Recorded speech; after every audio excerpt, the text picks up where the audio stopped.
নমস্কার বন্ধুরা, আজকে আমি বানাবো পটলের একটি রেসিপি, নিরামিষ পটল আলুর একটি রেসিপি। প্রথমে পটলগুলো আমি ভালো করে ভেজে নেব। পটলটা আমি একটু ভালো করে ভেজে নেব।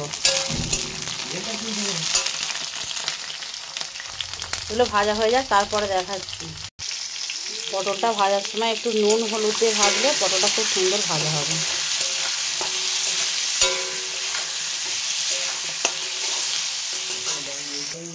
এই যে পটলটা লাল লাল করে ভাজা হয়ে গেছে, এটা আমি এবার নামিয়ে নেব।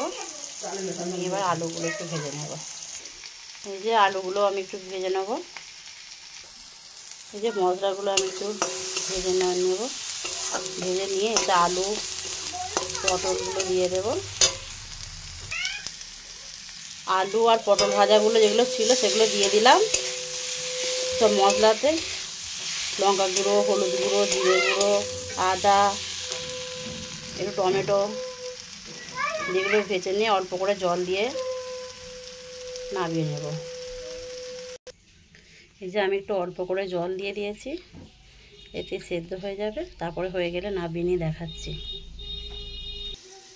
এই যে নামিয়ে নিয়েছি। এই যে রেসিপিটা দেখে কেমন লাগলো আপনারা লাইক, কমেন্ট, শেয়ার করবেন আর সাবস্ক্রাইব করে দেবেন। আবার একটি অন্য রেসিপি নিয়ে আসবো। টাটা।